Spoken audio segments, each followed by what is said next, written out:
Ele trabalhava na Perus, trabalhava no relógio, era o Chico do relógio. Daí eu mandei a carta pro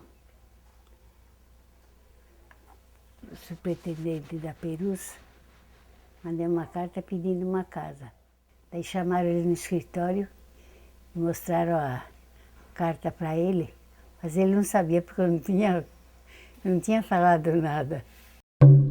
Mais de 1.200 homens assim entrando na fábrica, né? E eu lá pequenininho. Era até proibido, mas meu pai era chefe lá, ele e gozado, né? Todos eles com garrafinha de café no bolso. Então meu sogro e minha sogra pagavam a luz, a água. Só o aluguel que eu não paguei, porque o dono da fábrica, da casa que eu morava era grevista também, então ele não me cobrou. Eu fiquei 8 meses sem pagar aluguel. Minha cabeça já não ajuda muito. Muita coisa eu não me lembro, com mais criança ainda nessa época, eu tinha 12 anos. O que significa, o que significou essa fábrica aí para nós todos que trabalhamos aí muito tempo. Quer dizer, significou, foi gente que deixou, que perdeu metade de uma vida aí dentro, você está entendendo? Que perdeu metade de uma vida dentro, isso tem que pesar na história. Isso tem que pesar na história.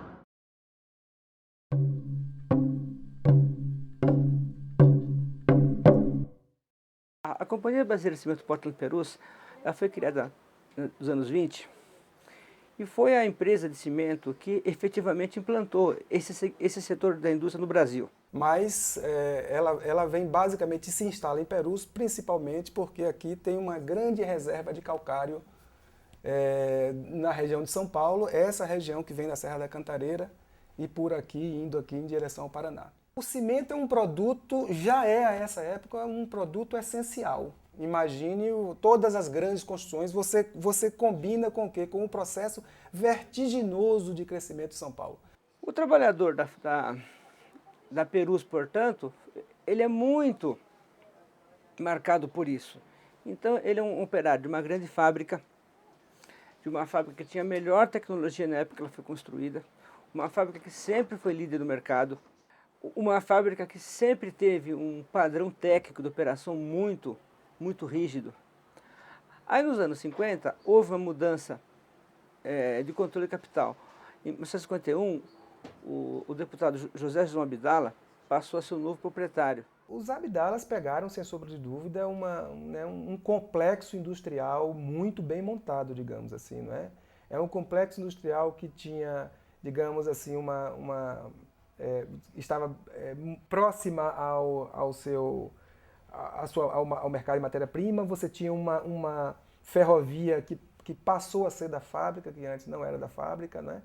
Você tinha uma ferrovia que alimentava, fazia o transporte do calcário para a fábrica de cimento, e você tinha, digamos assim, toda a estrutura de estrada de ferro que viabilizava o transporte desse material do cimento, né, para várias partes do Brasil.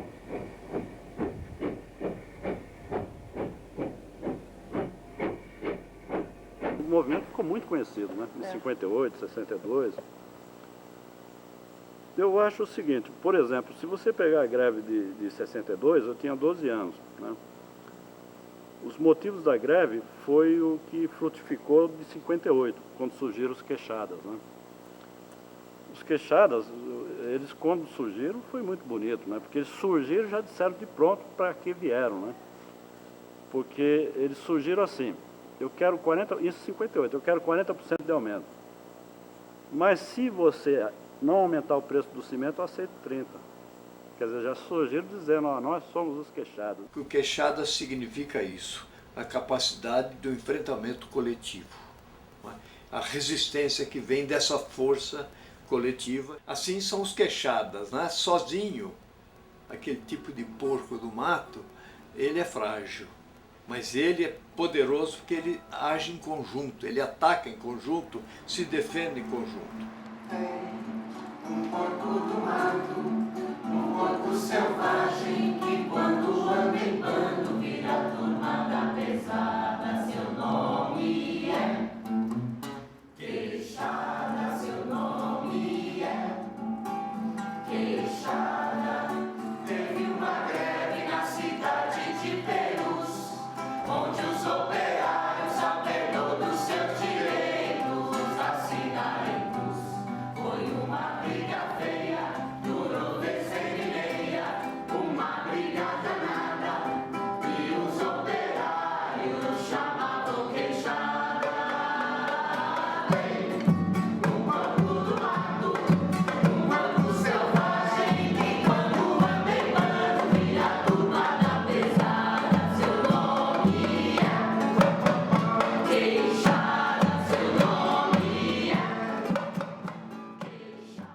acontece em 58? Quando o Perus, então, entrou em greve, o setor da construção civil aqui em São Paulo ficou paralisado, em grande parte. O custo do cimento passou a ser enorme, porque o cimento existia, mas tinha que vir do Paraná, tinha que vir do Rio de Janeiro, tinha que vir de Minas Gerais, a um custo muito, muito elevado, que mesmo para grandes empresas se tornou proibitivo. As reivindicações sempre esbarraram na maneira como a fábrica era administrada. Isso chegou ao ponto, de 1960, os trabalhadores apresentarem um plano técnico alternativo de gestão da companhia. Porque eles entendiam que existia uma forma correta de operação, né, que eles conheciam pela sua própria experiência. E na ocasião tivemos uma ideia, que era a seguinte: muito bem, o Abdala disse que não pode pagar, não pode resolver, pois bem, entregue a fábrica. E os empregados tomam conta da fábrica. E aí que nós defendemos essa tese, que era super revolucionária, né?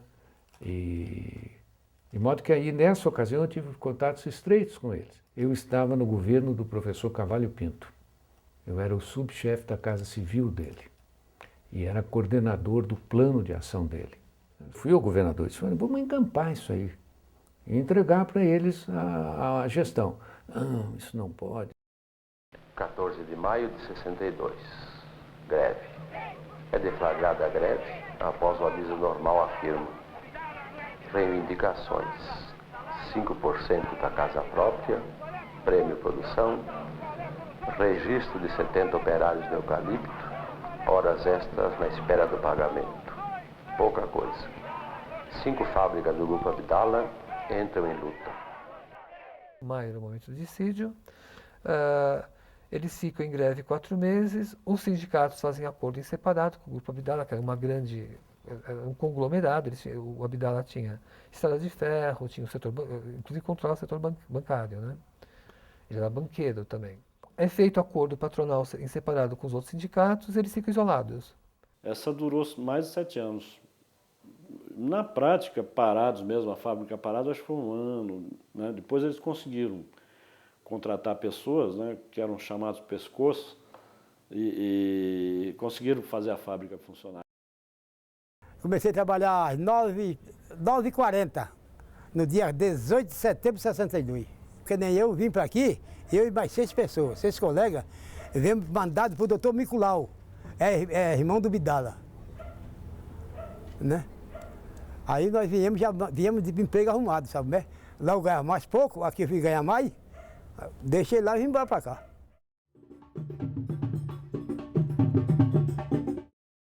Porque às vezes o problema não é o operário fazer uma greve, o problema é a família, como é que fica? Né? Para comer, não recebe salário. Como é que fica a família do operário, né? Então tinha arrecadação de mantimentos, de alimentos, roupa, qualquer coisa, tudo para poder atender aquelas famílias e ser possível a greve, né? Senão não é possível a greve. Fica uma coisa muito difícil. Com falta de dinheiro, sim, né? Mas quer dizer que eu trabalhava, eu costurava para fora. Porque vinha mantimento. Mas já os queixadas ia também na fila pegar, né? Mas já não tinha tanto. Só que eu tinha sorte que minha mãe pagava o pão para as crianças. Uma outra minha irmã tinha muita galinha, mandava ovos em casa e eu ia me virando. Depois do 3º mês de greve,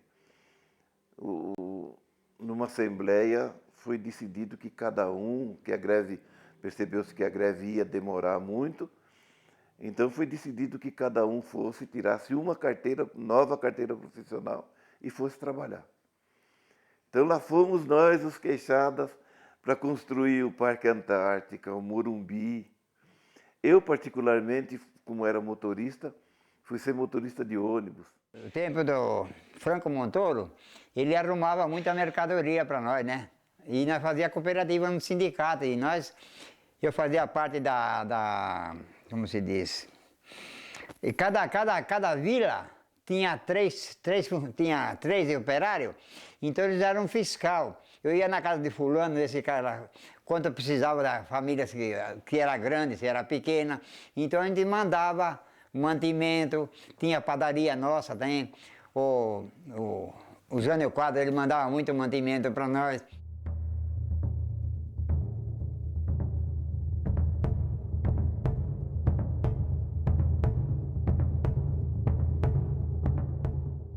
No dia 21 de agosto, foi organizada uma Operação Fura Greve, que foi uma grande intervenção policial que permitiu que uma parte dos trabalhadores, os ditos pelegos, entrassem para trabalhar e deixassem o pessoal mais combativo do lado de fora. Que houve um trabalho do Abdala com uma deputada chamada-se Conceição da Costa Neves. Ela chamou os pelegos que diziam assim, nós queremos ir trabalhar, mas os queixadas não querem deixar. Então, ela chamou essa gente, eles assinaram um compromisso lá e ela se comprometeu a dar toda a cobertura policial, segurança, para que eles pudessem entrar na fábrica e trabalhar. Só que morreu gente lá de exaustão, porque o cara entrava dentro da fábrica e tinha que tocar direto, não podia. O camarada ia para casa, se ia tomar refeição, a polícia levava e trazia. Foi um negócio chato para eles isso. Porque quando começou a greve, os comerciantes do bairro começaram a cortar toda a venda, né? Porque era comprado em caderneta. Então, se é grevista, cortava, não vendia mais para o cidadão, até que ele pagasse o mês anterior. Uma vez mesmo eu cheguei aí para trabalhar, né? Estava com 3 filhos doentes, né? Quando chegaram, ninguém deixou eu entrar, não entra ninguém. Aí eu voltei, digo, caramba. Aí tinha Cício, que é dono da farmácia, né? Eu fui comprar remédio. Ele disse, não, está trabalhando? Eu digo, não. E se não estiver trabalhando, não vendo remédio. Eu cheguei em casa e falei para a mulher, digo, olha, o problema são esses. Falei para a mulher, vou voltar e vou trabalhar. Cheguei lá, estava de canto a canto, eu peguei e entrei. Ah, não, pelo amor de Deus, não, eu vou trabalhar. Eu preciso. Você tem dinheiro para comprar remédio para meu filho? É, porque meu pai ele eu não sei se eu devo falar isso, meu pai tinha câncer na garganta, e então eu era obrigado a trabalhar. E eles davam assistência para o meu pai com uma perua, para levar todo dia para São Paulo. Então eu achava que não era justo eu ficar para fora, sendo que eu dependia da companhia, precisava da companhia. Meu irmão voltou a trabalhar. Eu falei, neném, vai, volta. Não adianta. Eu era o prazer dele, né? E eu até não enxerguei, porque, né? Porque cada qual, né? Cada qual é dono de si. Eu, graças a Deus, passei necessidade, na verdade. Passei mesmo. Eu comi o pão que o diabo amassou com o pé.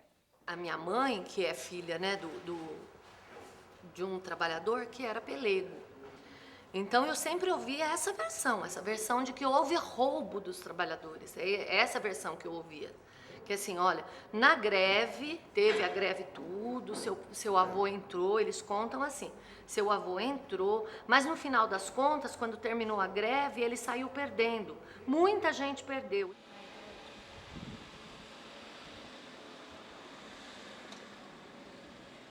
Que você fazer uma greve aqui implicava em você percorrer a fábrica toda, conversar, né? E ouvir também o que eles tinham a dizer, né? Pô, mas minha mulher não vai deixar, isso aí vai dar confusão. E você tinha que, né, conversar. Você tinha que dialogar com as pessoas, porque todos sentiam mesmo, né? O movimento grevista é uma coisa muito séria. Você não pode fazer levianamente. O João Breno era um líder. Ele era rigorosamente o que a gente pode definir um líder. Ou seja, ele era um homem do meio, profundamente integrado no meio, entendeu? Mas com as qualidades da liderança, entendeu? Que são, na verdade, uma força de caráter muito grande. Entendeu? É um homem que não desanimava nas horas mais duras. É um homem que ia primeiro para o perigo, tanto que ficou muito machucado. Ele saiu da greve mancou até o fim da vida. Eu tinha uma admiração muito grande pelo João Breno, muito grande. Eu acho que foi uma das grandes lideranças operárias que o Brasil teve. Foi um dos grandes amigos que a gente teve. Camarada mineiro, e que assumiu, chegou na fábrica, tinha trabalhado em vários lugares, era mecânico, e depois veio para a fábrica, e ele foi sempre muito interessado pela questão trabalhista, um cara que sofreu muito, foi tentado muito, se ele quisesse trair a classe, ele poderia ser um cara podre de rico hoje em dia. O Breno era metalúrgico e tinha uma militância na área metalúrgica, né? E vindo trabalhar na indústria de cimento, acho que foi ele quem convidou, porque já conhecia o Mário Carvalho de Jesus, a vir para cá. Além da poeira do cimento, agora vem essa ameaça dura da polícia em cima da gente. Mas nós temos que aguentar. Nós tivemos já a experiência de 58. E a gente venceu 46 dias de greve, ganhamos tudo. Nós temos condições de ganhar greve se houver união. Eu pergunto a vocês, vocês estão dispostos a ir até o fim? O Mário era uma pessoa estruturalmente radical. Eu acho que o DNA dele era radical. Ele não era para meias palavras, era tudo. Entendeu? Um homem firmíssimo, e ele fazia ligação entre a massa operária e o meio político, e o Estado, e o meio social. Ele era visto por muita gente como um padre casado. Tá? Ele acreditava nos princípios do catolicismo, como Plínio de Arruda Sampaio. O radicalismo do Mário estava em acreditar nas suas ideias e na radicalidade dessas ideias. Ele tentava todas as estratégias possíveis e imagináveis e ia até o final, até o limite. Então, greve de fome, ele foram até o limite, ele quase morreu. Testemunho da verdade, e imprensa, e a rua até o limite, até ser preso. E até ficar incomunicável 40 dias, no DOPS. Ele, por exemplo, era muito bom quando conversava, por exemplo, nós vamos fazer uma paralisação. Ele aproveitava esse momento, né, para falar sobre a não violência, como que a gente devia se comportar. E foi passando essa ideia para os líderes sindicais da época, né, que repassaram isso para os trabalhadores. Mas muitos usavam isso como tática, né, e alguns como um escudo, né, e, se não me engano, o próprio Gandhi falava isso, né, que a não violência não é um escudo para os covardes, e sim uma arma para os firmes, né. Eles saem de Perus e vêm para o centro de São Paulo, porque de fato Perus era distante, então eles fazem greve de fome, eles fazem acampamento, e sempre com mulheres e crianças. É um movimento que sempre congregou a família. Isso era próprio do espírito católico. Mas o espírito católico associado com uma outra questão, que é a não violência ou firmeza permanente, que vem do gandhismo. Quando se fala em não violência, parece que as pessoas são, né, passivas ou se omitem, né, não se entende muito bem. Então se usou esse termo, começou a se usar esse termo, firmeza permanente. E qual era o objetivo? Era se manter firme, parados, braços cruzados, né, mas não depredar equipamentos, nem se confrontar com os capangas do dono da indústria, ou mesmo evitar o máximo possível o confronto com os policiais, né. Eu considero as mulheres lá dos operários e dos advogados nossos lá umas heroínas, viu? Porque aguentar o que elas aguentaram, tantos anos, com tantos filhos, viu? Conheci várias ali e tudo. E elas, não é que elas ou diziam amém, não, elas não aceitavam mesmo, muita coisa elas não aceitavam. Mas foi levando, acreditando no que estava acontecendo e tudo, viu? Então, tanto lá em Perus como em Cajamar também. Foi muito importante. Elas iam nas assembleias, aqui nas assembleias, traziam as crianças. Então foram organizadas umas moças que tomavam conta das crianças enquanto as mães ficavam participando da assembleia. Organizaram um clube de mães, uma maneira de ganhar, arrecadar algum fundo, né? E, enfim, iam nas passeatas na cidade. Elas tiveram uma participação muito importante, né? E as mulheres que não foram,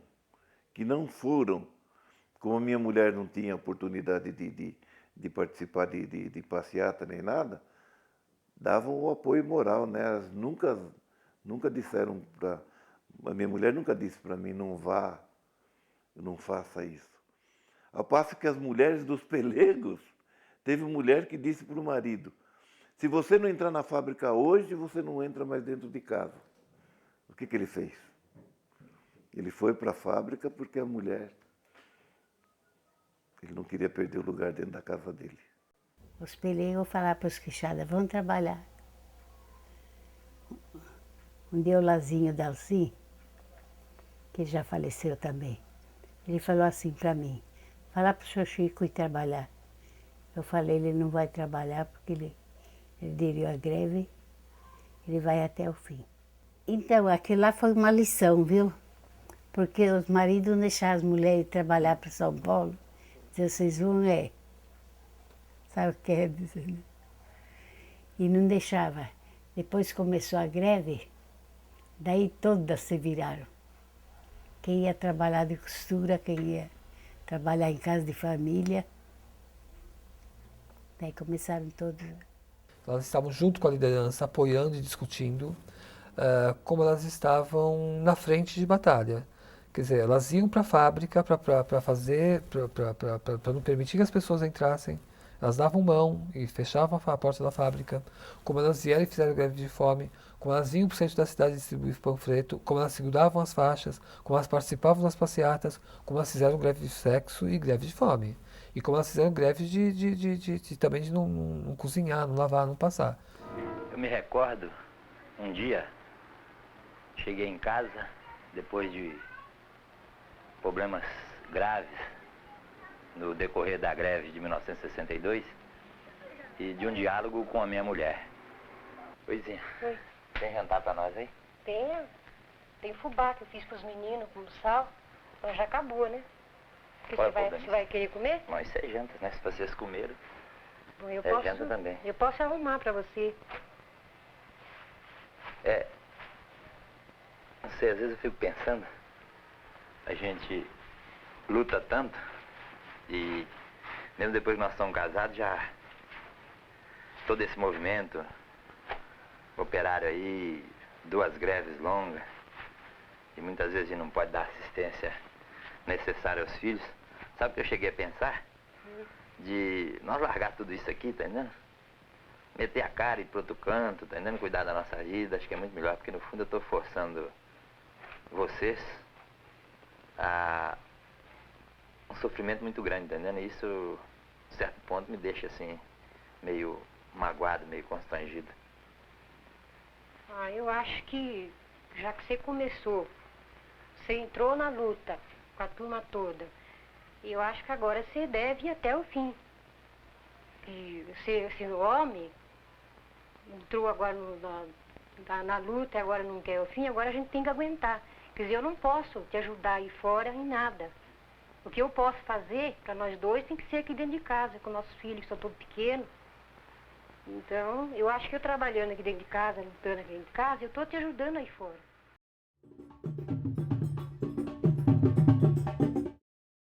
As condições de trabalho numa fábrica de cimento, que é uma indústria pesada, né?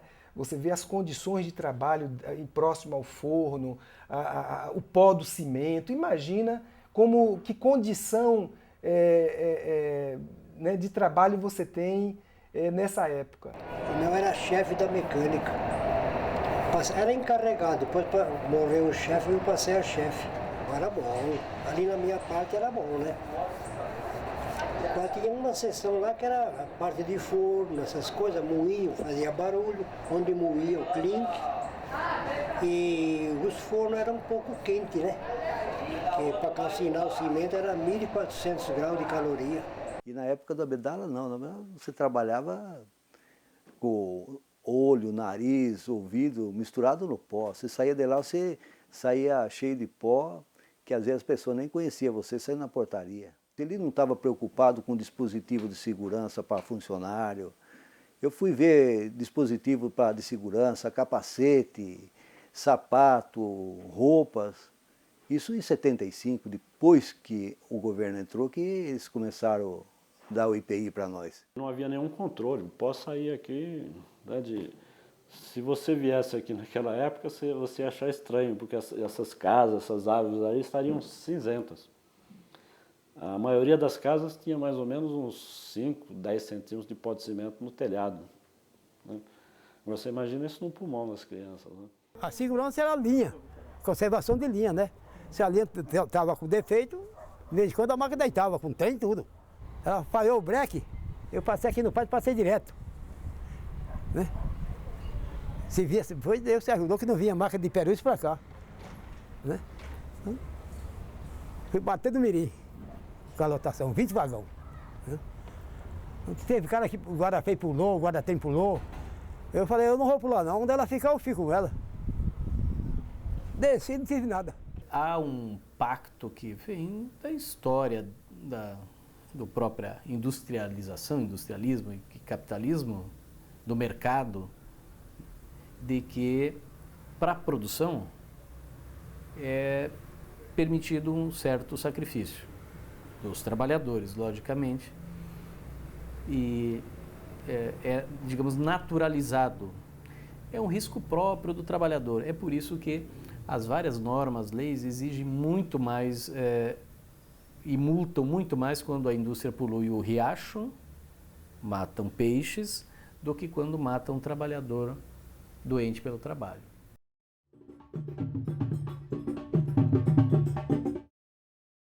Dali para frente, o sindicato conseguiu manter manifestações, conseguiu fazer coisas que a gente pode dizer que ainda era uma greve forte, viva, consistente, organizada.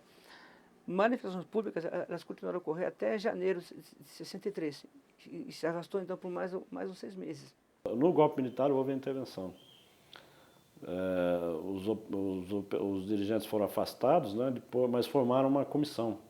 Meu pai era um dos 5 da comissão, inclusive. Eles formaram uma comissão e passaram a dirigir o sindicato fora daqui do prédio, né? Faziam reuniões clandestinas e procuravam estar sempre em contato, né? Tanto é que outras greves surgiram, né, durante a ditadura mesmo, né? Houve outros movimentos, né, capitaneados aí por essa comissão. O primeiro sindicato que caiu sob intervenção militar, durante a ditadura militar, ou no momento que se dá o golpe, e Peru se transforma numa praça de guerra, porque todo o equipamento blindado, os cambudões, os brucutus, os tanques de guerra que vieram para sustentar a ditadura, eles foram apresentados em primeiro momento em Perus. Então as ruas de Perus, a fábrica ficou toda cercada, os sindicatos ficou cercado, as pessoas ficaram com muito medo.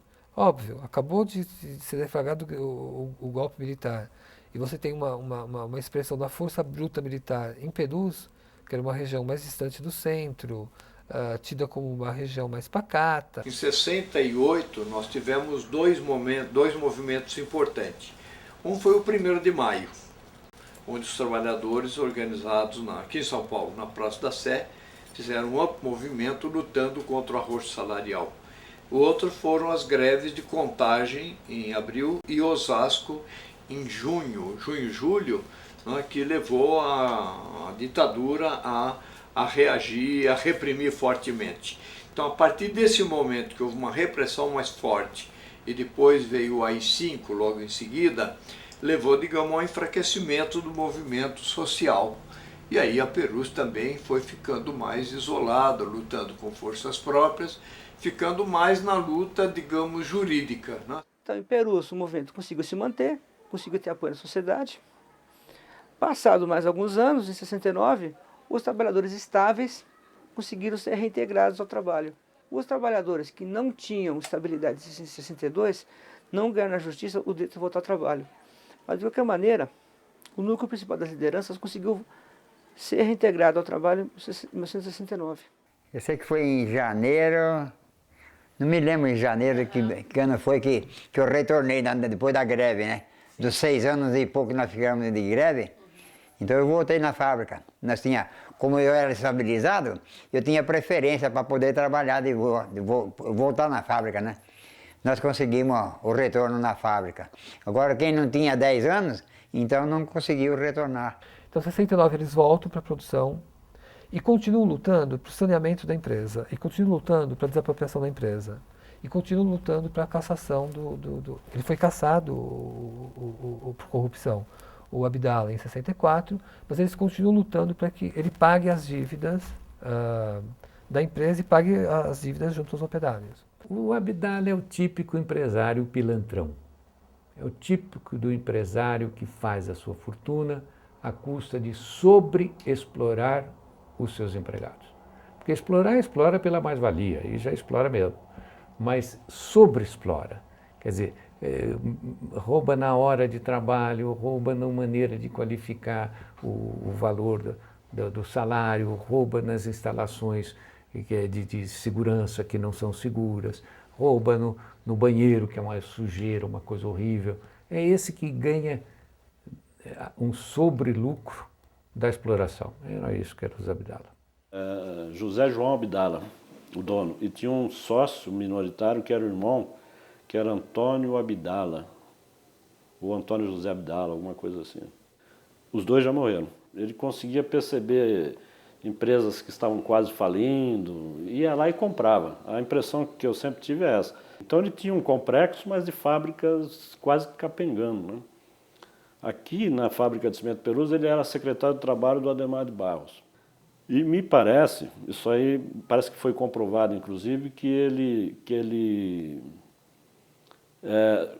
sabendo da retirada dos canadenses, né, comprou, mas comprou com dinheiro dos próprios compradores de cimento. Ele saiu arrecadando dinheiro dentro dos compradores. Olha, a fábrica é minha e vocês me paguem adiantado, né, a produção.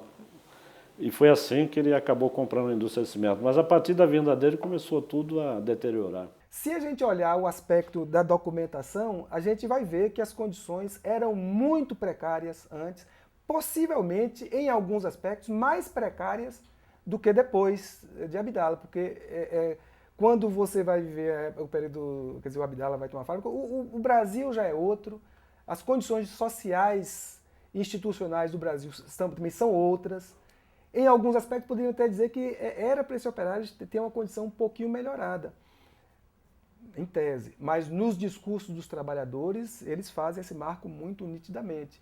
Eu acho que tem um pouquinho aí de coisa de jogo de memória, tem um pouco, mas sem sombra de dúvida, parece que a administração do Abdala, ela foi assim, os indícios, né, são de que a administração realmente ela mudou de qualidade, né? Ela era mais mais dura, mais ríspida. O Abdala sempre foi danadinho, viu? Um pouco, às vezes, nós tínhamos culpa, né? Mas da greve. Mas, às vezes, mais greve era o próprio Abdala. Deixava faltar gesso, faltar óleo, faltar energia elétrica, que é uma pouca vergonha, né? Olha, eu não tenho o que dizer dele. Do Abdala, não. Do Abdala, não. Porque aqui tinha o problema do Abdala, era um problema, não era o Abdala. Era a administração. Compreende como é? Mas o Abdala é um homem bom. Atendia o camarada que chegasse, qualquer um, fosse conversar com ele. Ele dava atenção, como fosse no escritório, como no campo, em qualquer canto. Ele queria que todo mundo sofresse quietinho. Se ele não pagava nem os impostos, nem estadual, nem federal e nem municipal, imagine pagar operário, né? Chegava final de ano, você não tinha 13º. Eu te digo uma coisa para você, durante 16 para 17 anos que eu trabalhei aí, só foi uns 4, 5 anos, quando a Cimento Perus entrou em intervenção federal, que a gente tinha 13º. O governo federal, devido às dívidas do Abdala com o Estado, com a União, houve uma intervenção federal que durou 6 anos. Então o que fez os militares, né? Eles desapropriaram a indústria para pagar os operários, os 501 operários que haviam ganho na justiça, o tempo que ficaram fora durante a greve, né? A briga do Mário, além dessa parte de organizar os trabalhadores, de trazer essa ideia de não violência, né, ela era muito forte na área da justiça do trabalho, né? E ele fez tudo que pôde, né, para não perder, né? Mas na prática houve uma coisa que não foi possível. Ele conseguiu vencer com aqueles que tinham estabilidade. Os 501 que ganharam eram justamente aqueles que tinham mais de 10 anos na empresa. E 213, se não me engano, 207 perderam porque tinham menos de 10 anos. Eram os mesmos operários, a mesma luta, né? Mas o fato deles não terem menos de 10 anos, aquele argumento da estabilidade não cabia. Né? Então, esses companheiros que receberam a indenização fizeram questão de dar uma porcentagem, reservar uma porcentagem, nem todos, né? Mas grande parte deles reservaram uma porcentagem do que eles recebiam e eles partilharam com a gente. Foi colocado numa assembleia e votado, né? Foi votado que a maioria, eles se viram no dever de colaborar com os companheiros que ficaram de fora, né? Assim como tudo era decidido dentro da Assembleia. Eu adotei o seguinte sistema: se eles não querem, então a gente não deve implorar para eles que vocês devem, a minha situação é ruim, você agora está melhor, você deve ajudar e não sei o quê. Não, nada disso. Quer gastar, gaste o seu dinheiro, use bem, né? Nunca a gente implorou nada deles. A gente só queria que eles fossem companheiros de verdade, né? Que assim como a gente começou junto à greve, a gente gostaria que eles também ficassem nessa hora, fossem todos solidários, né? E é o que não aconteceu. É uma greve de fato, porque eles têm reconhecido o direito de salário. Eles recebem o salário com juros e correção monetária e vão recebendo depois. Eles acabam meio que se tornando pequenos burgueses. Uns vão para o comércio, outros compram um carro, outros melhoram a casa, outros constroem a casa própria. Nada, da minha maneira de ver, que vai denegrir o movimento, porque eram necessidades, são 2, 3 gerações lutando, né? E as pessoas não tinham como mais se manter naquela situação de anos 60, já nos anos 80. Então muda muito o cenário. Em 79, ela volta para a iniciativa privada nas mãos do sobrinho, que o Estado entrega a empresa saneada, sem dívida, pronta para funcionar, entrega para o sobrinho do Abdala. Em 86,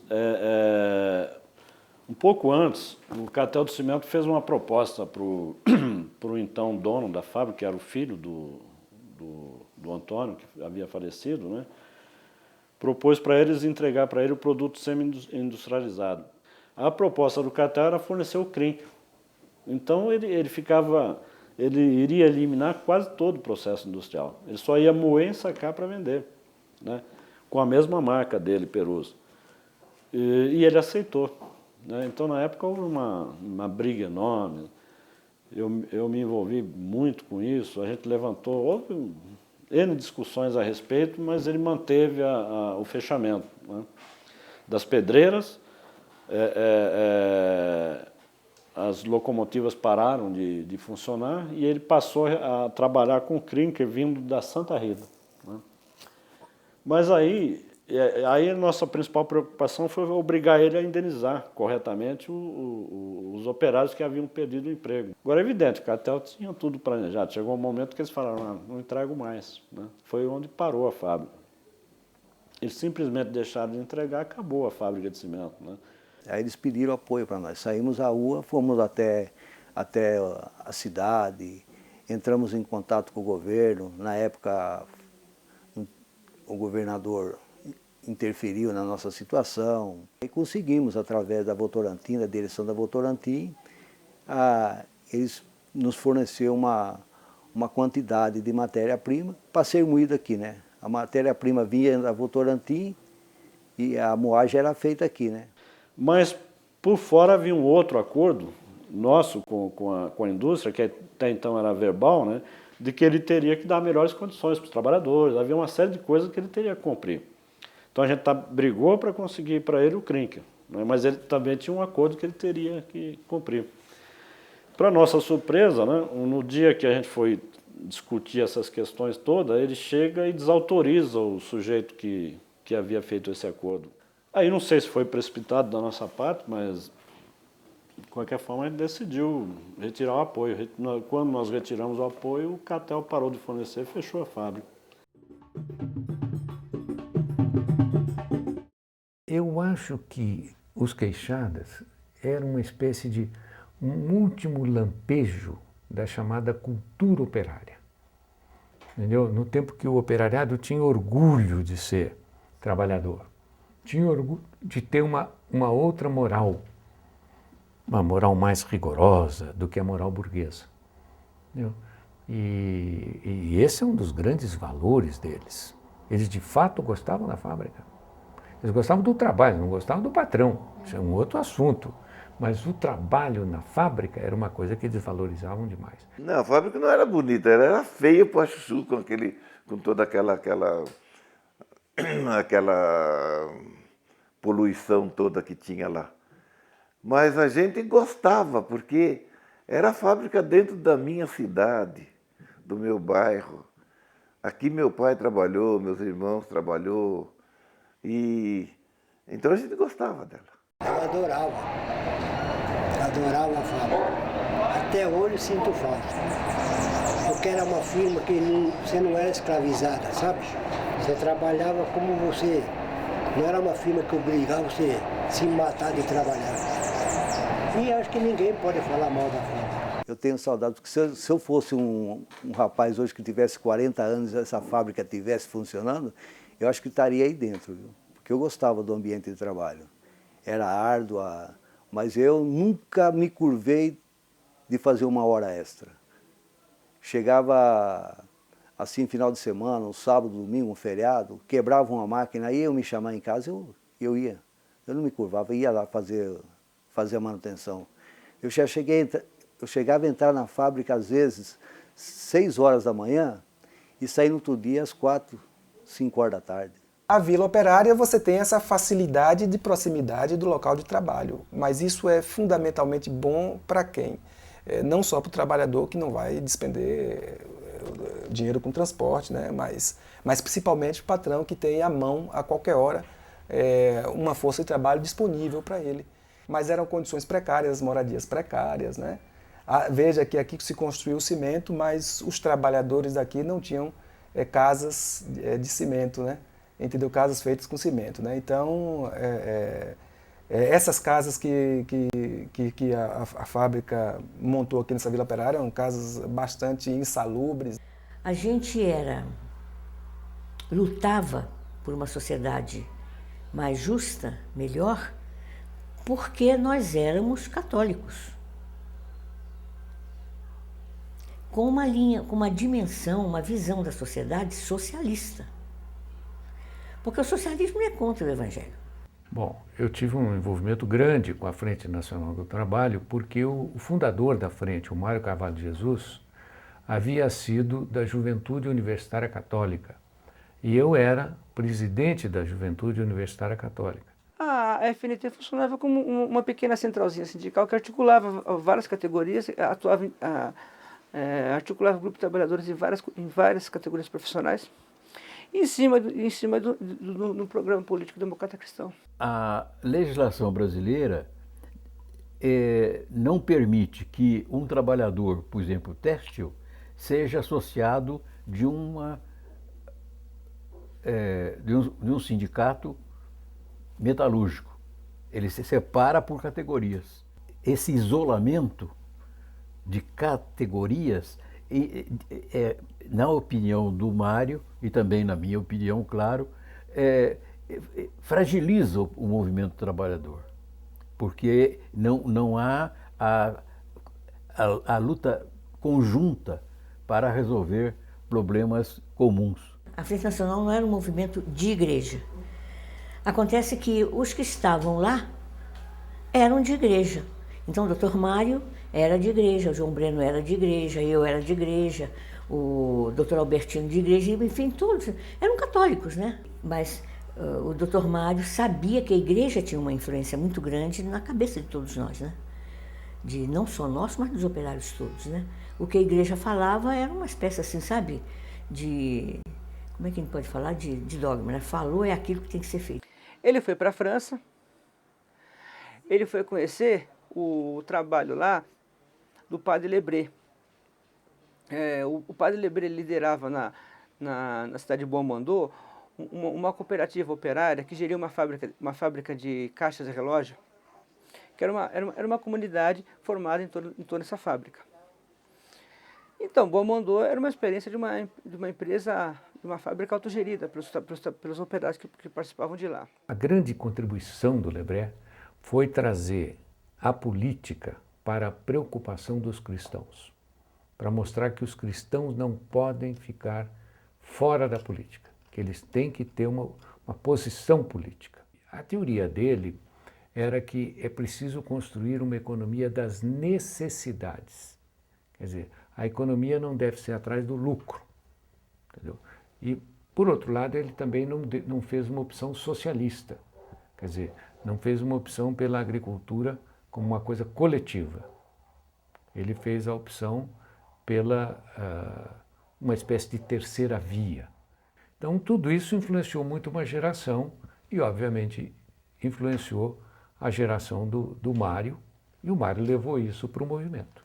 A cada momento, eles foram ampliando o rol das reivindicações e colocando a empresa no paredão, ou emparedando a empresa. O forno não podia funcionar porque não tinha a estrutura adequada para.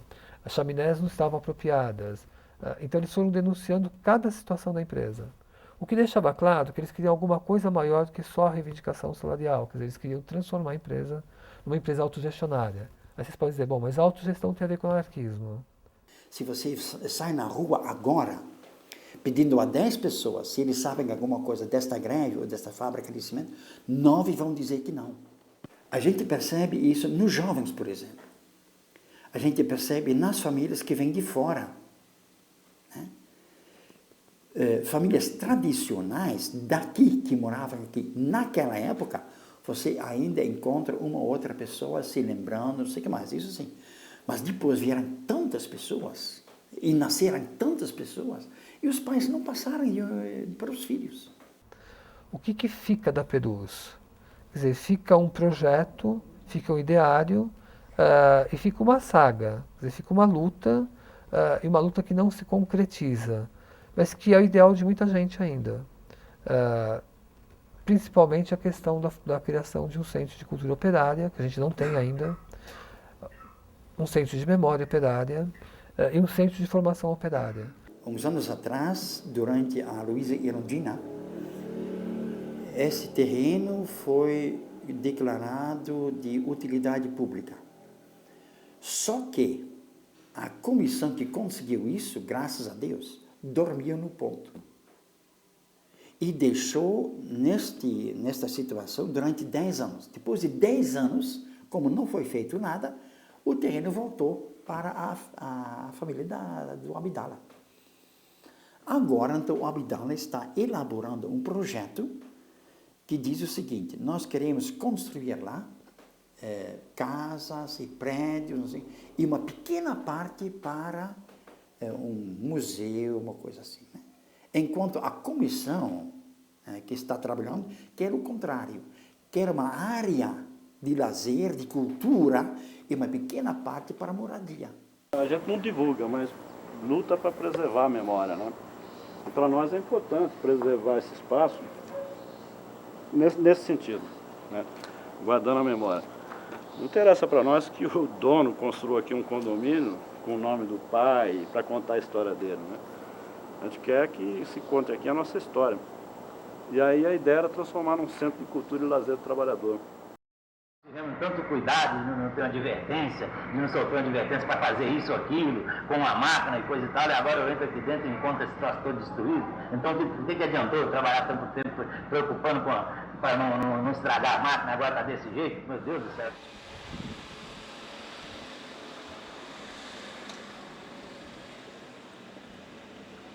Reivindicações específicas de cada grupo. E é claro que nós também temos as nossas reivindicações. Mas o importante disso tudo é a solidariedade da classe trabalhadora, a reunir aqui no sindicato.